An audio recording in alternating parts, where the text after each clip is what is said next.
Ito munang mga karamdaman ng ating unahin. Kasi ang sabi ng DOH noong nakaraan, mababa ang bumababa na ang influenza-like illnesses.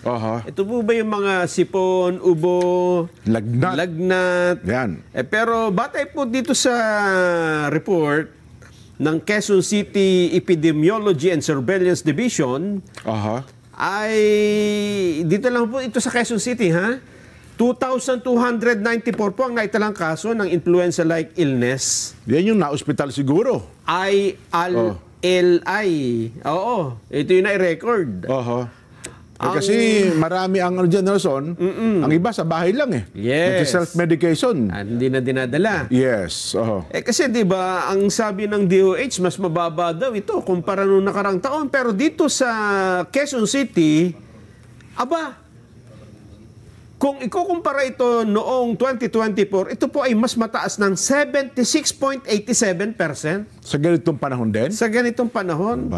Sobrang taas po niyan. Nakakapangamba nga yan, Kaya ang abiso ho ng Quezon City LGU, halimbawa kayo po ay may mga sintomas, magpa-check up kaagad sa mga health center. Ayun. At i-follow up ang laging mag-monitor dyan sa social media page ng Quezon City Epidemiology and Surveillance Division. Ang nakakatakot kasi yung mga bata, lalo yung mga babies yung wala pang 1 taon. Yes. Kung mula sa bata, yung matatanda naman, ganun din. Mga bata, mga buntis, senior citizens, at yung may mga karamdaman na, tulad ng diabetes, asthma, at sakit sa puso, baka kasi lalong maka-apekto sa inyo. Nag-trigger ito mga ganitong pagkakataon. Matindi po yan. Yung bilang na yan, na mataas ng 76.87%.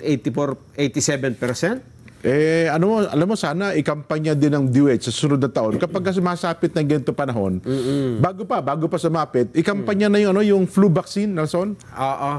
Ngayon taon, parang wala tayo ngayon, Dapat sa mga start ng klase. Sa mga private companies, medyo mahal lang ito ng konti kumpara mo sa mga pangkaraniwang vaccine, Nelson, Pero mahalaga po ito kung meron kayong meron kayong maliit na pera, paglaanan nyo na po ng pansin, paglaanan nyo po ng pondo.